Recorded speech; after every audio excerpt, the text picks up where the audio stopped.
Rádio FM Assembleia. O presidente da Assembleia Legislativa do Estado do Ceará, excelentíssimo senhor deputado José Albuquerque, o presidente da Comissão de Seguridade Social e Saúde, deputado Leonardo Pinheiro, e a presidente da Comissão de Trabalho, Administração e Serviço Público, deputada Miriam Sobreira, atendendo ao requerimento de autoria do deputado Dedé Teixeira e Eliane Novaes, realizam esta audiência pública para debater sobre o fator previdenciário e sobre a PEC 555/2006 e a sua importância para a consolidação da aposentadoria dos servidores públicos. Para iniciar e presidir os trabalhos, convidamos a excelentíssima senhora deputada Eliane Novaes.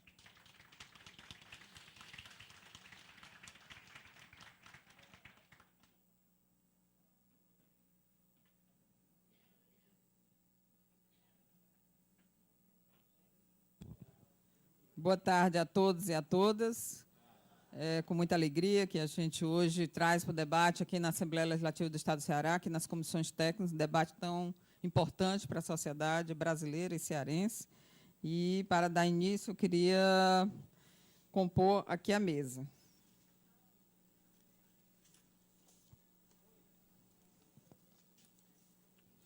Para compor a mesa, para discutir essa audiência pública da PEC 55/2006, convidamos o excelentíssimo deputado estadual Dedé Teixeira, que é o nosso quarto secretário da mesa diretora da Assembleia Legislativa do Estado do Ceará. Convidamos o então deputado Lula Moraes para compor aqui a mesa também.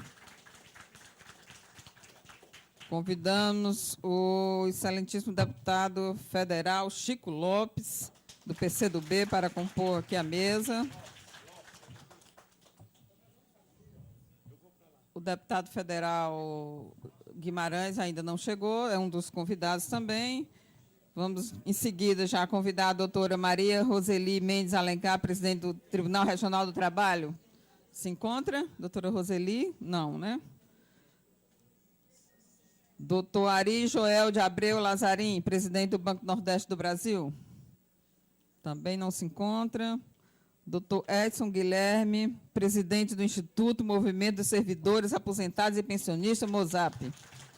Muito obrigada pela presença.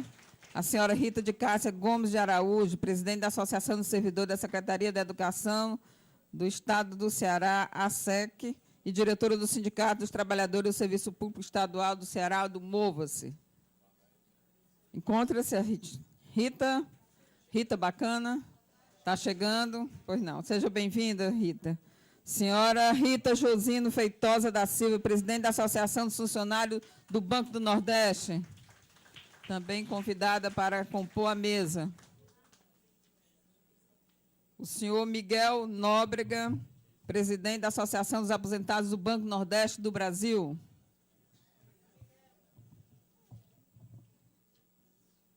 O senhor Tomás de Aquino e Silva Filho, diretor do Sindicato dos Bancários e coordenador da Comissão Nacional dos Funcionários do Banco do Nordeste. A senhora Margarida Lopes Araújo, presidente da Associação Nacional dos Auditores Fiscais da Receita Federal do Brasil. Te agradecem aqui a presença da doutora Margarida. Doutor João da Silva dos Santos, diretor dos Assuntos Parlamentares do Sindifisco Nacional, representando o senhor Pedro Tolentino Filho, presidente do Sindicato Nacional dos Auditores da Receita Federal. Senhor Givanildo Aquino da Silva, presidente da Associação Cearense dos Auditores da Receita Federal do Brasil. Senhor Marcelo Oliveira Maciel, presidente da Delegacia Sindical Ceará do Sindifisco Nacional dos Auditores Fiscais da Receita do Brasil, representando o Fórum Permanente em Defesa do Serviço Público. Obrigada, Marcelo, por comparecer e trazer aqui aumentar ainda mais a nossa reflexão. Senhor Luiz Carlos Paz de Castro, presidente do Sindicato Nacional dos Funcionários do Banco Central. Presidente da OAB, o doutor Valdetário, se encontra? pular aqui. Doutor Marcelo Letieri Siqueira, professor da Universidade Federal, auditor fiscal da Receita Federal do Brasil. Eu queria ver se ficou mais alguém sem eu convidar aqui. A CTB, se encontra o presidente da CTB? Presidente da CUD. O doutor Clóvis Barroso Veras, presidente da AFEC, para compor a mesa.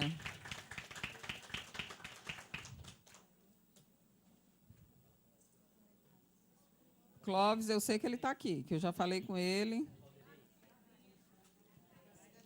Mais alguém que eu possa não ter colocado aqui na mesa, gente, só para compartilhar com vocês. Então, vamos dar início a essa audiência tão importante, eu acho que... E aí passo para o mestre de cerimônias. A emenda constitucional número 41, de 2003, trouxe inserida no seu artigo 4º uma inovação. Incluiu o artigo 40 da Constituição Federal, parágrafo 18. A partir de então, os aposentados e pensionistas do Serviço Público Federal, Estadual, Municipal e Distrital passaram a descontar de seus proventos e pensões percentuais idênticos aos fixados para os servidores ativos. Passaram os servidores, em especial os inativos, a se questionar: mas se já haviam contribuído por 30, 35 ou mais anos para a Previdência, por que agora deveriam continuar pagando?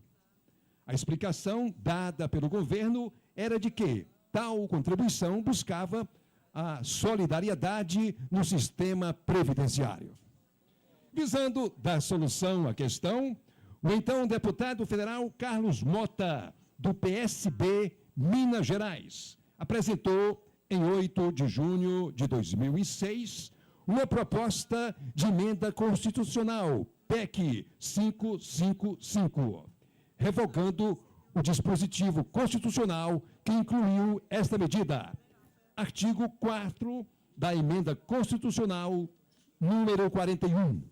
A matéria, depois de longa tramitação na Câmara dos Deputados, com audiências públicas, depoimentos, debates, apresentações de emendas e participação ativa dos servidores públicos ativos e aposentados, está pronta para ser votada no plenário da Casa Legislativa.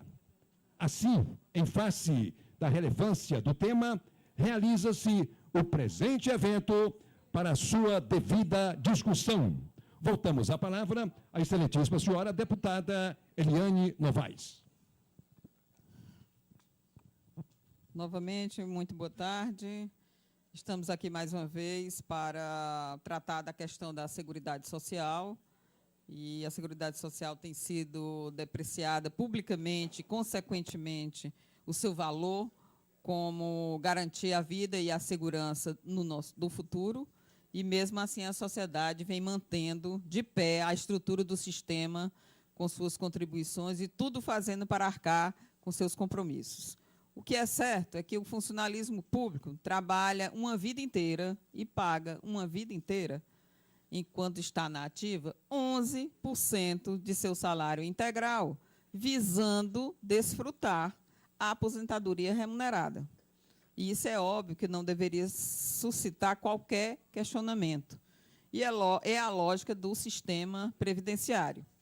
Mas todos nós sabemos e acompanhamos as análises e as discussões pesadas dos técnicos do governo sobre a equalização das contas da Previdência.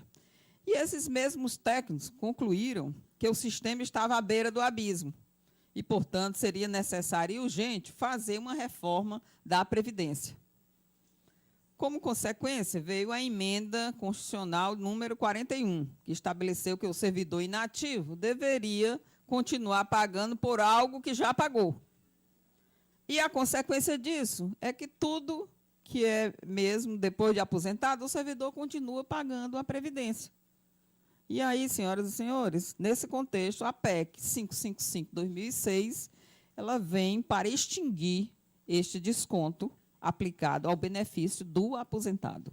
Portanto, e nessa oportunidade estamos aqui, nos associando à luta dos servidores públicos que têm conjugado esforços e força na luta pela aprovação desta PEC, que está, né, sendo objeto de discussão dessa audiência pública. Portanto, aqui, ainda que o texto da PEC ela não atenda por completo os interesses dos servidores, as reivindicações, né, plenas dos servidores, mas nós queremos mesmo que a extinção imediata dessa cobrança. Mas há concordância, né, com relação à redução do valor a cada ano. Então, a PEC sugere a diminuição de 20% a cada ano, a partir dos 60 anos, e só deixa de ser cobrada depois dos 65 anos. Portanto, chegamos num determinado estágio que o que falta mesmo é aprovar essa PEC 555 na Câmara dos Deputados.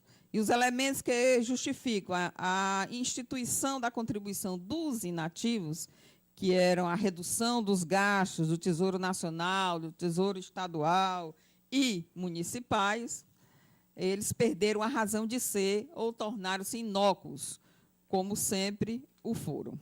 Então, afinal, a maior parte dos servidores é isenta, porque as suas aposentadorias e suas pensões são inferiores ao teto previdenciário. Portanto, vimos que são vários os estudos que concluem que a Seguridade Social é superavitária. Somente em 2011, a sobra de caixa foi de aproximadamente 77 bilhões. Portanto, em média, o valor arrecadado com a contribuição previdenciária dos servidores, aposentados e pensionistas não corresponde a 10% do que espontaneamente deixa de ser cobrado pelas renúncias previdenciárias proporcionadas pelo governo. E nem se inclui aí a desvinculação das receitas da União, adotada como provisória em 1994, e até hoje em vigor, que leva recursos arrecadados das contribuições sociais para o orçamento fiscal. Essa análise tem sido feita pelas entidades representativas, que vão estar aqui hoje, né, dos servidores, com base em muitos estudos sobre a Previdência. Portanto, agora vamos correr atrás desses prejuízos causados pela reforma da Previdência. Nos últimos dias, nós temos acompanhado aí essa luta dos servidores federais, estaduais, intensificando aí o contato com os parlamentares, e aqui nós estamos contando presencialmente com o deputado Chico Lopes, que pode ser o nosso porta-voz na Câmara dos Deputados, né? O apoio a esses servidores. É preciso que os líderes de governo, deputado Chico Lopes, coloquem em votação no plenário, né? E, pelo que sabemos, não há mais o que discutir, né, essa matéria, e tudo está caminhando para a consolidação da matéria que está exposta. Então, segundo os próprios deputados que já assinaram, acho que a matéria está madura, e isso significa dizer, estando madura, está pronta para a votação. Portanto, aqui, logicamente, é ressaltar e restabelecer a justiça e o esforço da luta de todos esses servidores, de todas as entidades representativas nesse sentido, e o que a gente quer simplesmente é justiça já. Portanto, acho que a pressão social é muito grande e o que se quer é, né, disponibilizar aqui os mandatos, né, nosso mandato do deputado Dedé, do deputado Lula Moraes, deputado Chico Lopes, à disposição da luta desses servidores que, nesse momento, querem essa justiça social, e nós estamos aqui para fazer esse grande debate. Então, espero que essa tarde seja uma tarde proveitosa e que a gente consiga, deputado Chico Lopes, através do seu intermédio, colocar com a máxima urgência em votação essa matéria. Então, vamos dar sequência aqui. Sim, vou registrar a presença do deputado federal Arthur Bruno, que também poderá ser nosso porta-voz nessa luta, deputado. Eu estava aqui conclamando a bancada federal, o deputado Raimundo Gomes de Mato também, para sentar aqui à mesa, que vamos somar aqui essa bancada federal no intuito de... Isso, deputado Raimundo Gomes de Mato, deputado Arthur Bruno, deputado Chico Lopes, como representantes, nesse momento, para fazerem voz na Câmara dos Deputados e a gente conseguir colocar em votação, deputado Raimundo Gomes de Mato, que está chegando agora, para que a gente pressione, né, na forma de bem entender que a matéria está madura, para que a gente coloque em votação. Então, vamos abrir aqui a fala. Eu acho que nós poderíamos começar aqui pelo deputado Dedé Teixeira. Boa tarde a todos e a todas presentes, essa audiência pública.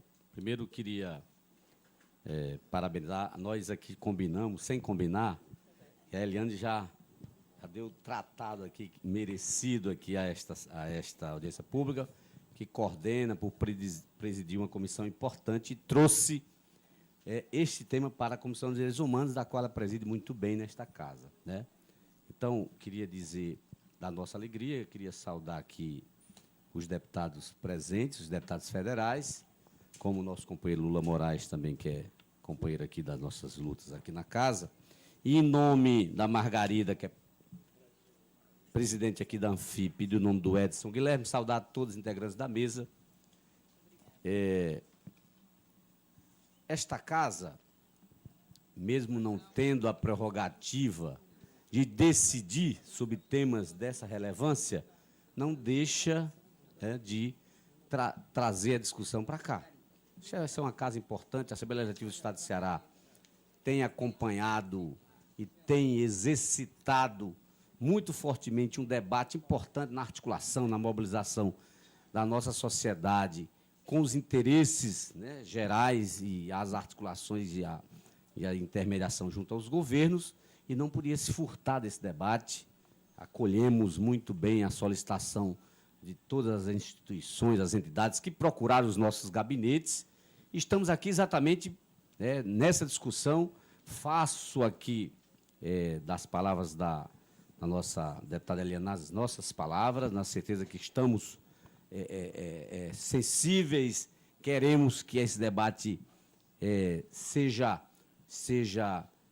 engrandecido para que, aí nas discussões do governo, aqui nós temos aqui, assim, não trata-se aqui da discussão contra governos, até que trata-se de uma discussão efetiva, coerente com a luta de vocês, e que nós abraçamos com muito carinho e que a gente espera que as representações da classe, os deputados que se designam aqui para ajudar nesse debate, a gente possa avançar e que a gente possa alcançar um resultado positivo para a categoria. É o nosso desejo, é a nossa vontade, mesmo sendo do partido do governo, como eu sou, o Lula é um partido aliado, a Eliane é de um partido aliado, né, sabe, né, que não trata-se de uma discussão importante. Esse governo, portanto, é aberto e vai fazer na Câmara Federal a discussão necessária e importante para o êxito da proposição de vocês. É a nossa palavra e eu queria agradecer a presença de todos vocês, parabenizar pela iniciativa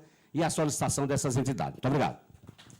Obrigada, deputado Dedé. Deputado Lula Moraes.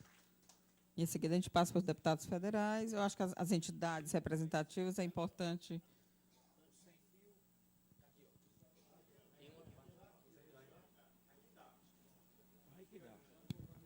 Boa tarde, pessoal. Boa tarde. A todos e a todas, saudar aqui a nossa deputada Eliane Novaes, que é autora do requerimento, juntamente com o deputado Dedé Teixeira. Como já tinha dois, eu terminei não assinando, mas estamos juntos aqui nessa audiência. Deputado... A presença vale mais do que a assinatura. Os deputados Chico Lopes e Arthur Bruno, que são verdadeiros atores, sujeitos da possibilidade dessa conquista, que são eleitores, vamos dizer assim, no Congresso Nacional, e a presidente da Anfip, a Margarida Lopes Araújo, obrigado. Em nome dela, e por ser mulher também, a todas as mulheres e a todos que compõem a mesa, nosso cumprimento. Essa questão, sem dúvida nenhuma, foi uma questão muito traumática para a política do nosso país, em função da repercussão que foi dada e tida, e com justeza, por conta desta implementação, lá em 2003, da contribuição dos inativos, dos servidores públicos, passarem a contribuir depois da aposentadoria. E aí eu distribuí um documento, um jornal da época, de agosto de 2003, que faz o relato de quantos deputados do Ceará votaram contra essa medida. É um fato histórico importante, já que nós estamos querendo recuperar aqui o passo perdido, que foi exatamente o Gonzaga Mota, o Mauro Benevides, o Moroni, o Roberto Pessoa e o atual senador Inácio Arruda, que votou contrário à contribuição, à cobrança dessa contribuição dos servidores públicos. Foi esclarecido agora, com a dúvida aí, deputado. Ficaram em dúvida? Ficaram em dúvida. É porque a dúvida foi botada na marra na cabeça da gente. Foi implantada de forma mentirosa na cabeça da gente. A história verdadeira é essa. A história verdadeira é essa. Eu só apenas aproveitei a oportunidade para restabelecer a verdade do ponto de vista histórico. Mas é uma luta que o nosso partido está envolvido. Nós temos aqui o presidente do sindicato dos companheiros do Banco Central, que é sindicalista, o nosso companheiro Luciano, que é da CTB, e os nossos parlamentares no Congresso Nacional, que estão irmanados dentro do ponto de vista desse objetivo, que é recuperar uma luta justa, que deixar de contribuir aqueles que já pagaram e contribuíram durante muito tempo quando trabalhavam como ativos. Portanto, o nosso partido está junto, nós aqui estaremos reforçando, não estamos podendo votar, mas estamos podendo apoiar, e naquilo que for alcançar mobilização, repercussão, para que seja vitoriosa essa importante reivindicação, esse importante desejo dos nossos servidores públicos federais e, quiçá, depois que passar, viemos aqui para o Estado. Obrigado, boa tarde. Deputada Eliane, eu só quero pedir licença, porque está tendo audiência pública na Câmara Municipal da comemoração da UJS, e eu fui convidado também para participar. Eu queria falar pelo meu nome também, me lembrar da... Já que nós somos jovens, né, Lopes? Com certeza. Obrigado, deputado Lula Moraes. Eu queria chamar em seguida o deputado federal Chico Lopes para se pronunciar. Começaria dando boa tarde às mulheres aqui presentes, boa tarde. E os homens também, boa tarde.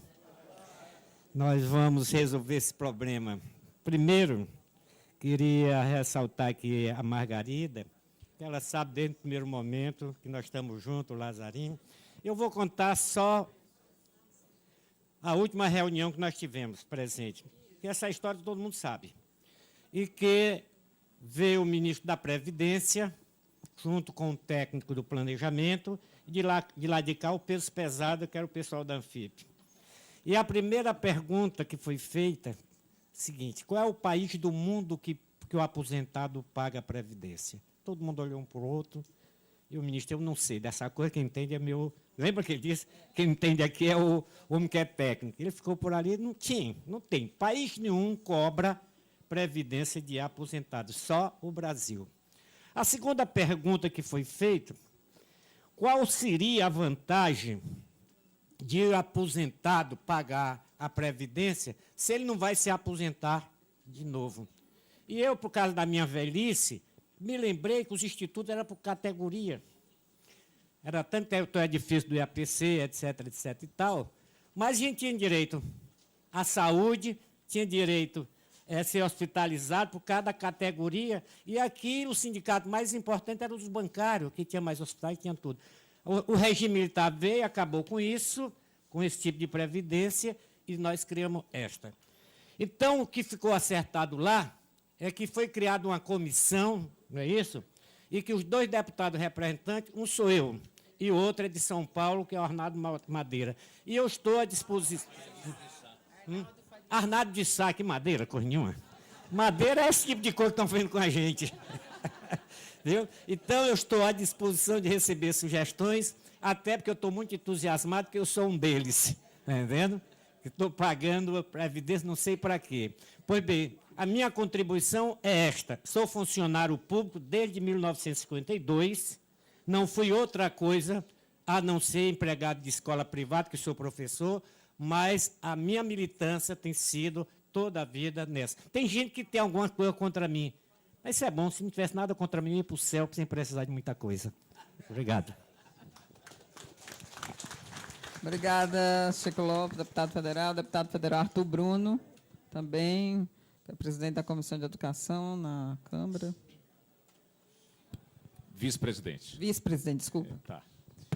Boa tarde a todas e a todos. Queria agradecer o convite que me foi feito para estar hoje aqui presente nesta importante audiência pública. Assim como o Chico Lopes, eu também tenho uma história no serviço público. Minha mãe era servidora pública, meu pai também servidor público, militar. Minha família, boa parte dela também de professores universitários das universidades federais. Portanto, eu estou em casa, no meio de servidores e servidoras públicas do nosso país. Nós sabemos das dificuldades que nós temos, eu, Chico Lopes, Raimundo Gomes de Matos, nessa matéria do Congresso Nacional.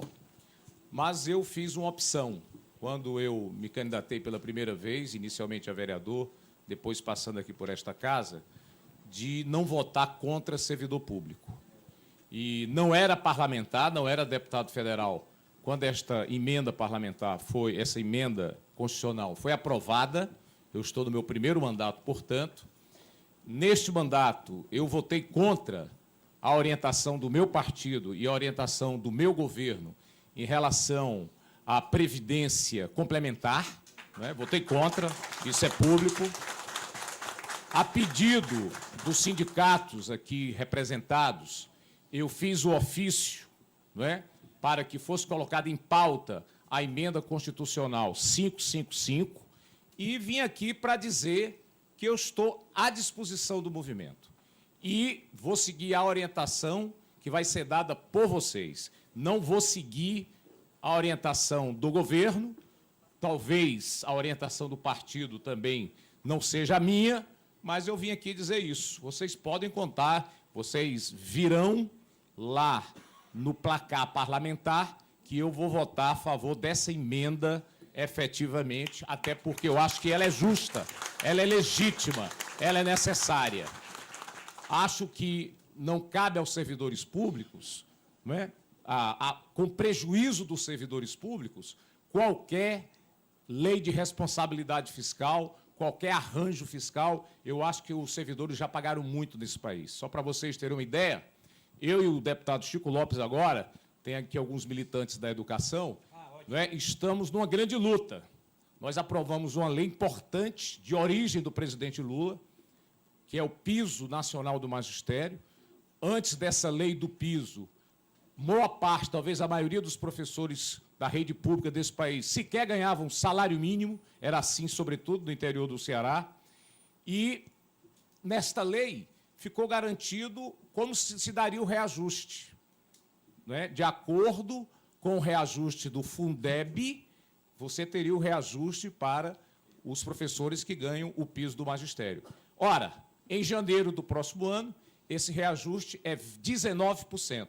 E agora os 27 governadores, portanto, todos os governadores, e já os prefeitos também já estão se arvorando, não é, nessa batalha aí dos governadores, querem dar 7% e querem modificar até o final do ano a lei, não é 7,7%, e querem modificar até o final do ano a lei, porque, nesse momento, a lei é benéfica à nossa categoria, que são os professores e professoras do país. Portanto, nós queremos também pedir o apoio de todos os sindicatos aqui presentes, de todas as associações. Será uma luta duríssima, porque a nossa luta vai ser contra os governadores e os prefeitos do país. E nós sabemos, eu, Chico e Raimundo, qual é a força que os prefeitos e governadores têm lá no Congresso Nacional. Eu fico muito à vontade. Eu não fui votado por nenhum prefeito. Nunca fui votado, não sei por quê. Talvez porque defenda sempre os servidores públicos municipais, não tenho simpatia de nenhum prefeito. Portanto, fico muito a cavalheiro e peço aqui o apoio de todos vocês, né, solidariedade aos professores desse país, porque nós não teremos educação de qualidade sem o professor dignamente remunerado. Parabéns pelo movimento e contem com o meu apoio. Obrigada, deputado Arthur Bruno. E a gente poderia conclamar aqui, eu acho que, como isso requer uma mobilização, e eu sei que o nível de organização é esse, nós estamos aqui pelo menos com 4 partidos que têm bancadas federais, né? O PSB, PCdoB, PT e PSDB, que a gente já conta, né, com esta mobilização com a bancada para isso, para fazer essa sensibilização com os demais deputados das nossas bancadas. Acho que a gente poderia tirar como encaminhamento aqui essa mobilização. E passar, então, agora para o deputado federal Raimundo Gomes de Matos.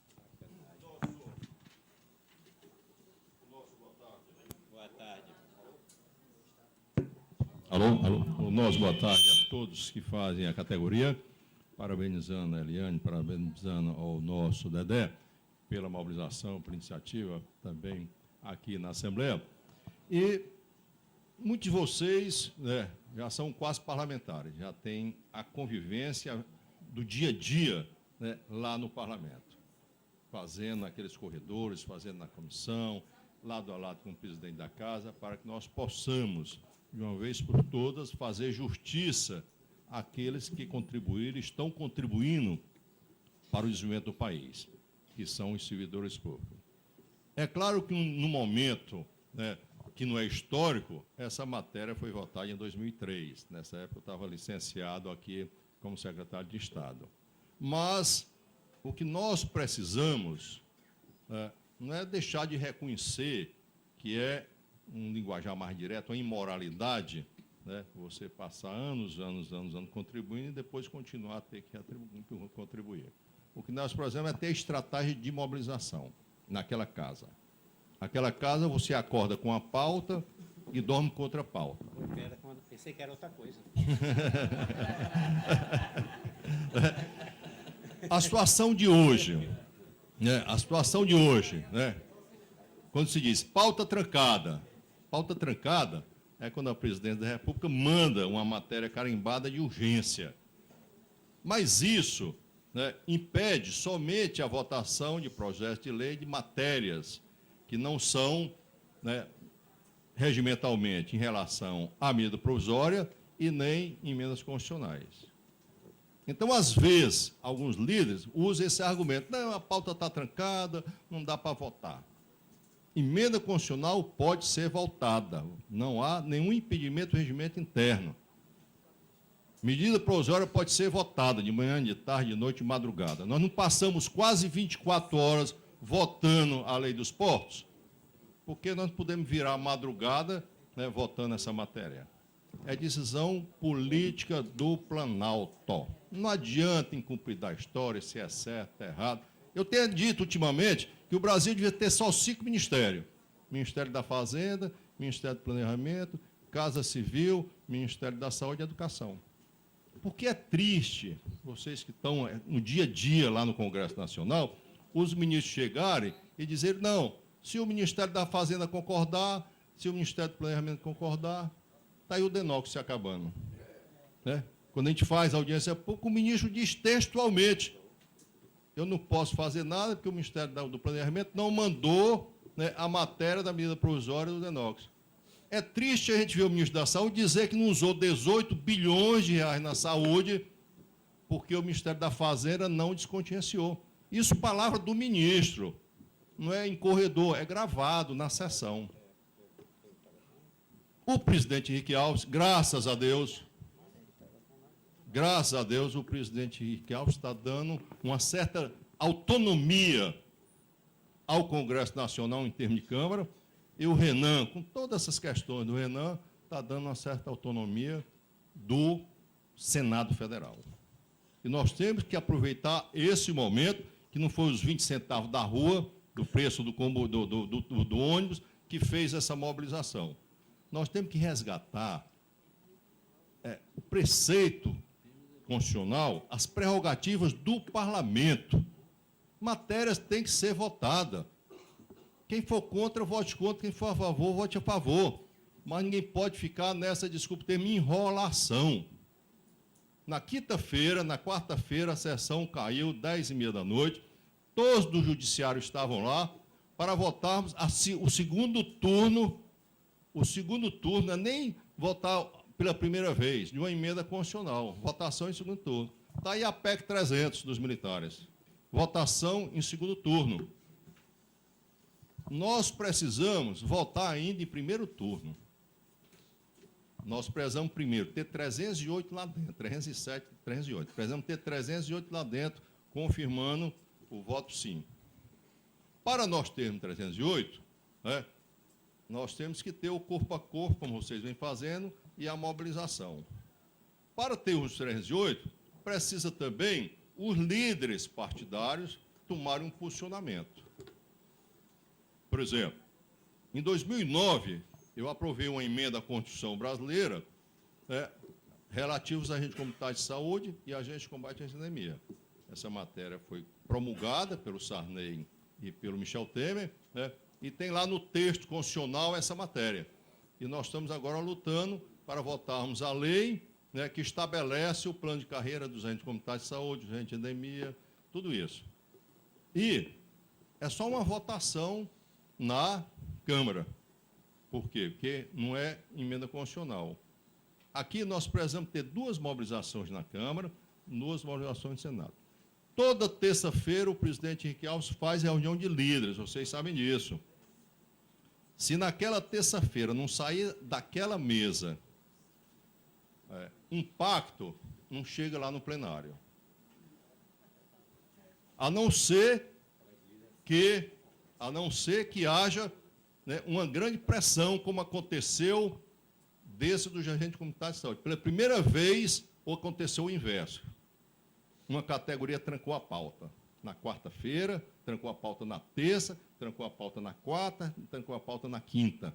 Não se votou nada, porque o presidente Henrique Alves assumiu o compromisso de colocar essa matéria no dia 3 de setembro e não colocou porque a presidente Dilma enviou uma emergência, uma matéria em caráter de urgência, que era o Código de Mineração, que não precisa ter essas urgências todas. Infelizmente, a gente tem que ser bem franco, os governos usam da sua prerrogativa constitucional para carimbar uma urgência e a matéria não ser votada. A PEC 300 dos militares é a mesma coisa. Então, o diálogo com os líderes é de fundamental importância. Aí, 2 pesos aqui, fazenda e planejamento. Fazenda e planejamento. A Casa Civil também, diz lá, o planejamento não concorda. Por exemplo, esse dos agentes de saúde não há impacto financeiro nenhum. Precisou os 4.000 agentes de saúde, um dia que o ministro estava lá, encurralar o ministro da Saúde, levar lá no presidente Henrique Alves, para ele ligar para a Casa Civil, para autorizar e botar em pauta. Agora, o presidente Henrique Alves está tendo coragem de pautar aquilo que às vezes não está pactuado no Planalto. Foi o que aconteceu com a retirada do código, da urgência do Código de Mineração. Na reunião de líderes, ele disse textualmente para o deputado Arlindo: deputado Arlindo, ou o governo tira a urgência, ou eu vou colocar em votação se o parlamento concorda com a urgência ou não. Então, o diálogo com o presidente Henrique deve ter sido feito já. Mas ele tem suas cautelas e tem suas limitações. Ele tem suas limitações. Os 3 maiores partidos, o PT é 89, o PMDB 78, e nós estamos, o PSDB, com 56, mais ou menos. Isso dá um quórum, certo? Isso dá um quórum. Os demais partidos, 80, 100, 200, pronto, os demais partidos somam mais ou menos 200. Qualquer emenda constitucional com 308 votos sendo necessário, se nós tivermos só 350, é um risco grande. Um risco grande. Por quê? Porque se derrotar, volta para a estaca zero. Tem que começar tudo de novo. Aí haja anos. 2006, 2007, 2008, 2009, 2010, morre o burro e quem é o tange. Então, a presença lá, na pior das hipóteses, nós temos que ter em casa uns 400. Para mais segurança. Para mais segurança, como diz o deputado Chico Lopes. Para mais segurança. E a mesma coisa depois no Senado, porque tem várias emendas à nossa Constituição, que a Câmara aprovou e que está lá no Senado. E no Senado, 2/3 dá 54. 49. Não, 2/3, 2/3, é a emenda constitucional, certo? Dá 81, então aí, 3 quintas. Dá quanto? 40 e... Pai de Pronto. matemática, que vocês estão Pronto. abertos. Então, esse negócio de máquinazinha, computador e celular para fazer conta... Então, essa mobilização... Né? Agora, nós estamos em setembro. Certo? De propostas de emenda constitucional, tem 2 votações em segundo turno. É essa que, na próxima semana, tem que desenganchar, que é do Judiciário, né, que, com certeza, o presidente, pelo menos ele colocou que ia votar, e está previsto, ele tinha assumido um compromisso de botar em votação, agora, em 27 de setembro, 20 e pouco de setembro, a PEC 300, que também... Né, É a segunda votação. Que é em segundo turno. Que é, estrategicamente, não é conveniente nós, né, estarmos juntos. Certo? Porque o da PEC 300 dos militares, a confusão vai ser grande. Eu acho que, estrategicamente, nós temos que começar uma outra mobilização de outubro para frente. Certo? Por quê? Porque a PEC 300 lá, essa questão do judiciário lá, entrar uma outra matéria dessa, a probabilidade é mínima. Eu estou sendo aqui bem franco. Até porque quando chegar em casa, né, eu vou ter que cobrar. A minha esposa é servidora da Receita. Então, o que é que ocorre? Eu sempre tenho dito, às vezes você consegue aprovar a emenda constitucional, o time. Essa dos agentes de saúde, nós aprovamos 11 horas da noite, 2 dias depois levamos para o Senado, aprovamos 2 vezes no Senado, né, porque o tempo estava propício. Então, eu acho que, deputada, a iniciativa foi importante, é importante. Estrategicamente, eu não mexeria nessas 2 semanas. Certo? Estrategicamente, ninguém mexeria nessas 2 semanas. Aí, automaticamente, não tem outra matéria assim que precisa de mobilização para nós fazermos a mobilização dentro de casa. Outro problema, o acesso. Né?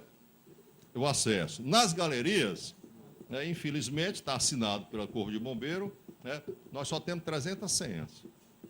300 entradas. Cada liderança recebe 10 crachazinhos para poder ir para a galeria.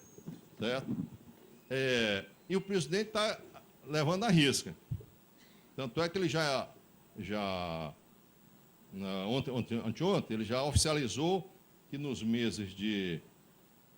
no próximo ano, nos meses de agosto e setembro, perto das eleições, ele vai desativar o plenário para poder fazer a reforma, porque o Corpo Bombeiro deu vários laudos, né, de uma confusão ali, gente vai ser pisada, vai ser atropelada, vai ser não sei o quê, não sei o quê.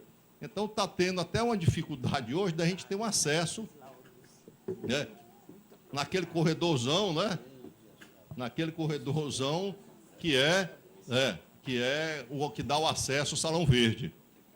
Por exemplo, ultimamente, o que é que eu tenho feito? Eu tenho tentado, nas outras lideranças, conseguir sempre as pessoas entrarem. Por isso que a minha estratégia, eu acho que seria importante, nós fazermos as mobilizações a partir de outubro. E automaticamente ver, na sessão de líderes, né, uma pré-data de pautar. Pautando, o presidente, né, vai levar à frente. Era essa nossa observações. Obrigada, deputado. Eu acho que a gente, no momento aqui das falas, a gente depois nos encaminhamentos vai compartilhar. Acho que foi uma reflexão prudente, né? Até para a gente não perder e não perder o foco da votação, né? E o momento certo da votação. Então, vamos passar aqui em seguida para a senhora Margarida Lopes Araújo, que é presidente da Associação Nacional dos Auditores Fiscais da Receita Federal. Cumprimentar a deputada Eliane Novaes, deputado Dedé Teixeira, que, a pedido do nosso colega Givanildo, que é o nosso representante aqui no Estado, fez esse convite, abriu essa oportunidade para nós estarmos aqui discutindo esse assunto de enorme importância para nós, servidores públicos. Aos colegas todos aqui presentes, boa tarde.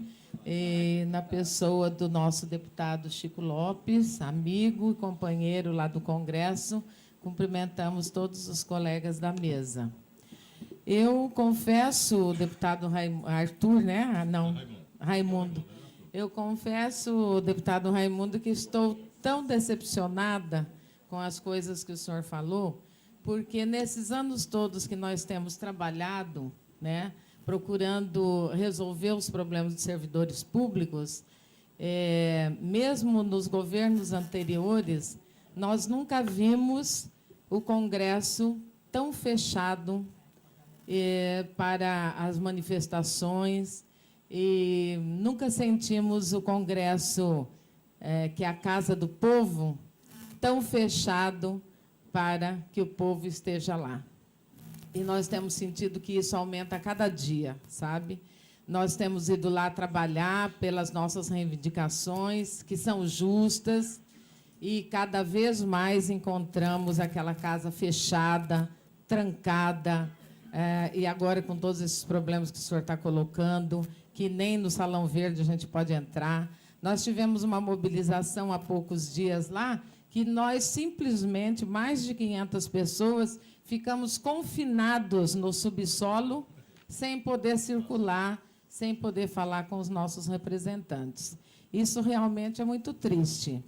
E eu tenho que dizer aqui, embora eu esteja vendo que o PT, né, tem grandes deputados aqui que estão, inclusive, a nosso favor, mas nós temos que dizer que, nos governos anteriores, o nosso PT era nosso aliado.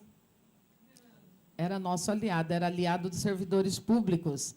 Essas reformas não passavam de jeito nenhum, porque o PT era oposição e estava do nosso lado, deputada. E pasmem os senhores que, assim que o PT chegou ao poder, todas essas coisas foram feitas.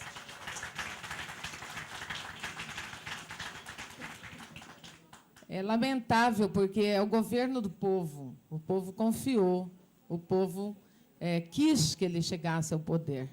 E aconteceu isso. Servidores públicos estão numa situação bastante difícil. E a gente tem que falar essas coisas, porque eu vejo lá deputado Chico Lopes fazendo um esforço tremendo, deputado Arnaldo Faria de Sá, tantos outros deputados que assinaram o requerimento para levar na pauta de votação essa PEC, e cada vez que a gente chega lá, eles têm uma nova exigência para botar. Então, as exigências iniciais eram que, não, vocês têm que ter pelo menos 300 assinaturas. 300 era no início? 308. Nós já estamos com 351 assinaturas de deputados. E todos os líderes de todos os partidos já assinaram, menos o líder do PT, que é o deputado José Guimarães. Por que ele não está aqui? Por que ele não está aqui? Por que nós estamos hoje aqui no Ceará? Só por causa disso. Porque nós viemos aqui para que o deputado, líder do PT, José Guimarães, estivesse aqui conosco, debatendo, falando conosco, dizendo, olha, não pode ser votado por isso, por aquilo, nos dando uma satisfação. Estamos com essa contribuição desde 2005. Desde 2005, são todos esses anos contribuindo para nada. A própria Constituição, ela proíbe que haja uma contribuição, que haja sem a contrapartida. Então, tem um fundo de custeio, tem que ter a contrapartida. Não, se não tiver a contrapartida, não pode ter o custeio. E a Constituição não tem sido obedecida. Pelo contrário, na época deste partido, desde que ele assumiu o PT, o PT assumiu o governo, foi feita essa excrescência na Constituição. Cobrança de contribuição de aposentados e pensionistas única no mundo inteiro. Não existe no resto do mundo. O deputado sabe disso. Estão apelidando até essa contribuição de jabuticaba, porque a jabuticaba é um fruto estritamente brasileiro. Dizem que não tem em nenhum lugar do mundo. Então, essa é a contribuição jabuticaba. Isso é uma vergonha para nós, é uma vergonha, porque o servidor público é ele que é o responsável pelas políticas públicas desse país, para levar o governo até o povo, e nós contribuímos para que haja uma arrecadação à altura, para que essa arrecadação seja transformada em benefícios para o povo. E não é isso que nós estamos vendo. Enquanto o governo desonera os grandes empresários, desonera a folha de pagamento, sob a conversa de que vai haver mais empregos, de que a mão de obra vai ser formalizada, nada disso foi provado. E a desoneração é imensa, é grande. E a lei de responsabilidade fiscal diz que, quando houver desoneração da folha de pagamento, tem que haver o repasse do governo para a Previdência Social. Mas eles não têm feito esse repasse. Esse repasse tem sido irrisório. Então, a gente tem que levantar essa questão. A nossa contribuição, nesses anos todos, a contribuição dos colegas aposentados e pensionistas, dos servidores, ela não representa, não chega a 10% de todas as renúncias fiscais e previdenciárias que o próprio governo concede. Então, isso é uma injustiça, e isso é um confisco, e é uma coisa que os brasileiros não podem aceitar. E nós estamos falando isso, e estamos agora começando aqui no Ceará, no estado do deputado José Guimarães, líder do PT, levando esse movimento para a rua, porque o governo, o país, não pode continuar dessa forma. E é muito triste quando a gente chega na casa do povo e vê que o povo não pode entrar. E o servidor público tem que pagar a conta para empresários se beneficiarem. Então, senhores deputados, esse é o nosso pedido. Eu acho que o partido que um dia foi nosso aliado tem que voltar a ser nosso aliado. Aliado do servidor, aliado do povo. Muito obrigada. Obrigada, Margarida. E fica mais um encaminhamento, né? A partir das falas, a gente vai vendo aqui, né, que aqui o pedido aí para que o Zé Nobre Guimarães, deputado líder do governo da Dilma, se alie a encampar também essa anseio dos servidores públicos. É muito importante que aí eu peço aqui ao deputado Arthur Bruno